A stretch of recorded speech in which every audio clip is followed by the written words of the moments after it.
First and foremost is, how do you become a legend? The way you become a legend is you help a lot of fucking people out so that they have to keep talking about you and thanking you for the rest of their fucking life. Help out as many people with talent as possible, which is the opposite attitude of how a lot of people are in business, where they act like, nah, I'm not going to help out anybody unless I got them on papers, unless I'm going to make a percentage of everything that they do from there on, blah, blah, blah. So if you want to be a legend, once you get a little bit of clout, once you get to the point that you can help people out, just fucking do it. Doing what I'm doing is because I want to help out as many kids as possible, so that then one day when voting bots, they are perceived to be helping minnows, right? Because you can pay for an upvote and you essentially get your money back and it gives you a little boost. But really what's happening is these voting bots are powered up by the Steem power holders, right? The biggest stakeholders. It's really the same as them upvoting themselves, because the money doesn't go to the minnow. You know, the minnow just spends the money they got from the last upvote on the next upvote, and it just goes round and round. They never really get anything out of it, apart from a little bit of exposure that gives them more followers and maybe some more votes if other people see them. So essentially what you have are large stakeholders getting the money back from their upvotes. So it's the same as upvoting themselves. And what that means is there's just a handful of users within the network who are getting all the money. And that creates the system I was talking about at the beginning of the podcast, where all the cryptocurrency is in the hands of a few instead of in the hands of loads of people. And, you know, the more people hold a cryptocurrency, the more stable it's going to be, the higher the price is going to go. It's the reason Bitcoin keeps going up. Minnows don't really have the same incentives as a whale to make the platform great. The only reason we're here is to make money ourselves and to use the platform, interact. You do have users who are not going to care and they're going to troll and they're going to vote for themselves. This is what the whales, I think, don't realize they have. They have a means to pay people, right? Employ people without paying taxes.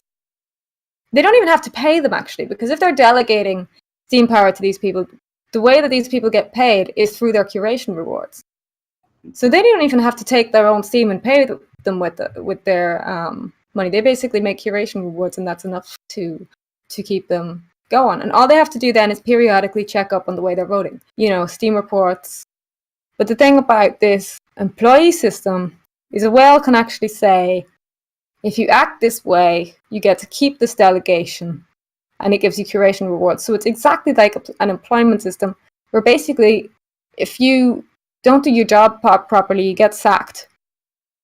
So minnows still have the incentives. If you delegate to a minnow, they have more incentive to act in ways that are good, because they can hold on to this delegation and keep getting that curation rewards.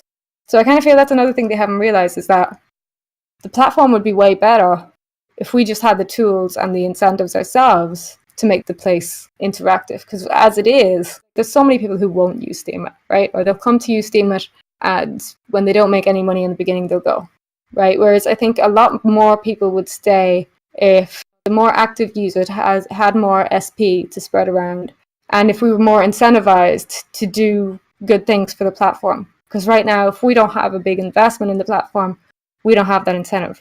But if we have a job that we don't want to lose because we make money from it, we do have an incentive.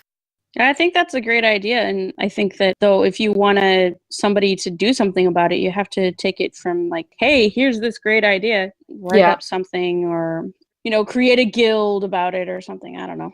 If you can say to a whale, here's how I vote, and all you have to do is show them steamreports.com and convince him that I vote in a way that makes this network better, because it's very social. I don't vote more than 5% for any one person.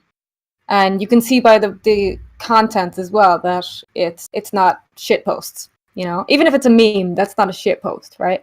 I'm all for GIFs, memes, anything that somebody will look at and say, oh, that's cool. You know, anything that's valuable to anybody is worth money. So I don't know. I saw a Barney meme that made like $30, and then I had done a vlog, and that only made like 45. And I'm like, really, Barney? Like a 4-second of Barney doing like weird hugging thing makes more than me? Barney? But yeah, I do think more people with delegation would make things a lot better, and I don't think they should have to pay for it. As a whale investor, like I was saying earlier, these investors, they actively invest. So you invest and then you do something to actually make the platform better. If a whale doesn't want to do that, they can actually pay people to do that. They can delegate their power to other people who get paid in curation rewards. They really, really, really don't need to be charging people for delegation when this delegation could do huge things for their investment. But isn't there many different aspects, right? Like they don't have to, but it's a business because they also want to make profits. Like, yes, I think there just has to be like a balance between how much profits they want to make. That's what I'm about to how get much into as well. SP they can give out. We're going to take an example of a whale here, right? So it does seem like a whale would say, well, why should I give it out for free when people are willing to pay for it, right? So from the perspective of a whale, though, they're doing great. It seems like they're doing great because they think if they're going to benefit from their investment, they need to rake in as much money as possible. And that seems like raking in as much steam as possible. But look at it a different way, right? If a whale is an account holder with more than 486,000 steam power, right? Or 500,000 steam power, just to round it up. We can take Pharazim as an example of one of the smallest big whales. So Pharazim, let's say he upvoted himself every day, which is essentially what these people are doing who are selling their votes. They're basically getting the money back that they would have got if they just upvoted themselves. So if Pharazim upvoted himself every day, 10 times a day, he'd make the value of over 300 steam per day. That's like $300 a day. Seems great, right? Why shouldn't an investor do that? Upvote himself $300 a day, which is over like 2,000 steam a week. But actually, right, Pharazim loses $5,000 every time the price of steam drops by 1 cent. Every time the price of steam drops by 1 cent, Pharazim, who has like 500,000 steam, loses $5,000. So really, when you think about it, is this 2,000 steam a week that he makes worth what he doesn't do this, but I mean, what whales doing that do to the price? Because like I was saying, these cryptocurrencies that are in the hands of just a few people are far less valuable than cryptocurrencies that are in the hands of loads of people. So on top of that, right, you have Pharazim who's actually making a loss because he's losing 5,000 every time it goes down 1 cent, gaining 2,000 steam, great, except is it really if it's losing that much? On top of that, there's over 40 whales who are bigger than Pharazim. So Pharazim could say, I can do this, but if he is going to say that, he can't exactly say that all the other whales can't do that. And every other whale doing that are also crashing the price. Now, luckily, we don't have loads of whales doing this. We only have a handful. But what I'm saying is, for these whales who are letting each other do it, it's counterproductive. They think they're making money because they're making steam, but they can actually influence the value of the price by acting more socially, by using the steam to make the network more valuable. Just so everyone knows, because Asher is telling me Pharazim spreads his vote very well. I was only using Pharazim as an example because he's like the smallest big whale. I absolutely appreciate Pharazim. What I pay Smooth for delegation, Asher, he worked out for me earlier that the Moon Booster and block trades charge 9 times what Smooth charges me. I just about break even on what I rent from Smooth, and I do a lot of curation. Just keep that in mind if anybody is thinking about delegating from block trades or Moon Booster. They charge 9 times what Smooth charges me, and I break even. Yeah, I I'm mean, not going to say that I'm here because I got paid to be here by whales to speak on their behalf, but I'm going to say that's a great idea, but I think that... There you go, guys. You're all paid. Fuck that shit. See, that just threw me off, yo. Like, Lima got rained on, Animan got rained on, Kitty Girl, Yandot, Dottie Mitch, Ty. Why the fuck did Ty get rained on? Like, he hates on me all the time. Oh, Timsy? I like that name. But I didn't get rained on? I must be working for free now. This is all charity work, guys. You know what? Your name should be the... Oh, it's because you're not online. This is totally your fault. Oh, yeah. Blame me not getting paid on me, right? Because I don't like getting herself, paid. But not you. But can that self vote in the system be taken away? It doesn't seem like it can, because you can easily set up 2 accounts and pretend that they're not both you. Put all your Steam power in one account, blog from the other account, and then just upvote yourself all the time. And that's what people would do. Their lunch came all the way over here and hid my mic. How'd you do that? I use the shotting gun, and then it gets deep, bro. Don't worry about it. All right, we'll talk about that later. My question is, what can we realistically do to change any of this? I guess lead by example. I think the more people, yeah, I know. It's kind of There's already a group of whales, right? So there should be a group of minnows who come together and organize themselves like there's an organized group of whales to actually go talk to the whales and form some kind of relationship and then get that talking. Now, that may turn into a thing where just that group of minnows gets the support, but it's that bridge. I feel like minnow support is probably gonna, if they haven't got it yet. I mean, Aggroed is a top 20 witness. There's some of the top 50 witnesses that are in minnow support. So Asher is a good example, right, of somebody who comes out with stats and things that actually shows the ways some people profit over others, right? So he came out with a really good post, I think it was a week or two ago. Well, first it was Snowflake. Came out with a post anyway saying, all these 5 posts are great. They're all by minnows. They're really engaging and I really like them. They've all just made a few cents, but they're worth like $10, $20, $30, whatever. And he said, but I'm not going to upvote them because I'm not incentivized to. He said, I can sell my vote to a bot for more money than I can get from voting for these. And Asher came out and compared the amount of money Snowflake was making from this bot to the amount of money that Abbott was making from his curation rewards. And Abbott's very good as well. He votes for a lot of minnows. It's not like he's voting for the people on the trending page constantly. He spreads his vote around. He compared the two, and basically it turned out that Abbott made almost twice as much money as Snowflake did. And here was Snowflake saying, I don't have incentive to curate when I can just sell my vote to a bot. It's like, actually, you could have made twice as much money.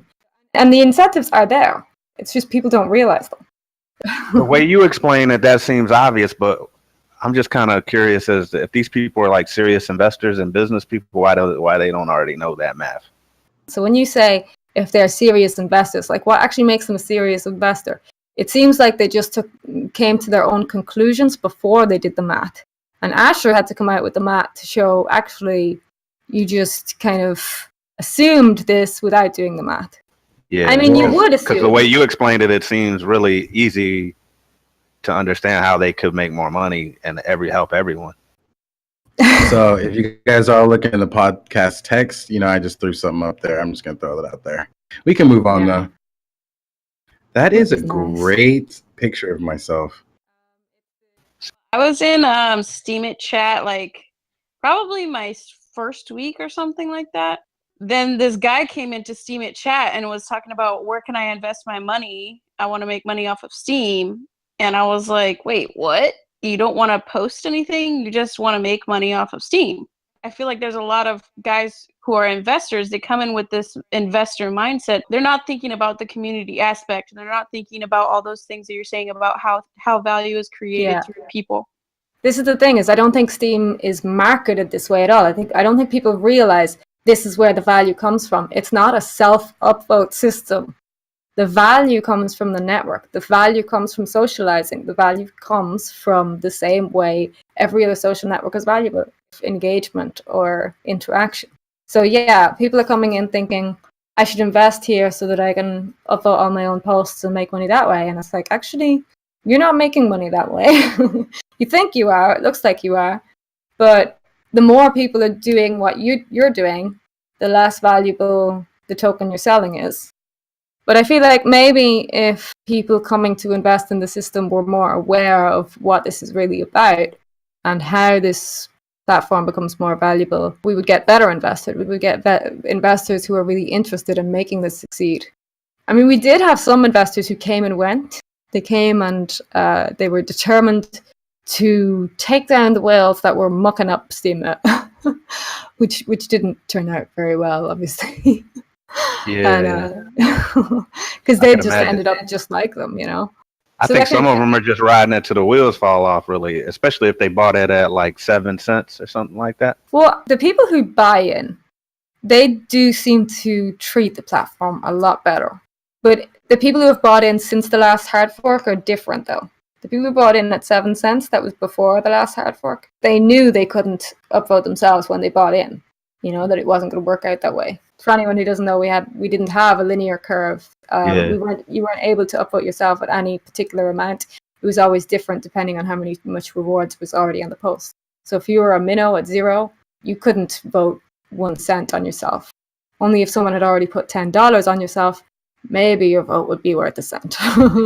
Yeah, it's gotten to the point where like when I see somebody even trying to what seems like trying to help, like for instance, the voting bots are sold on the premise that they help you. Yeah. But there are some initiatives that are really trying to help.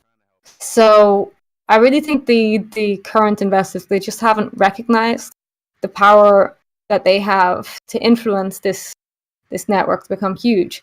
I mean, another thing that they can do, I mentioned employing curators to do their work for them, to make the network more valuable. But they can also create their own businesses on Steam, where they can pay employees to do jobs for them.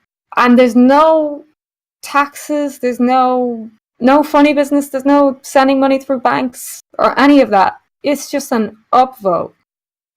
Imagine being able to do that within a business, like pay your employees through a flipping upvote.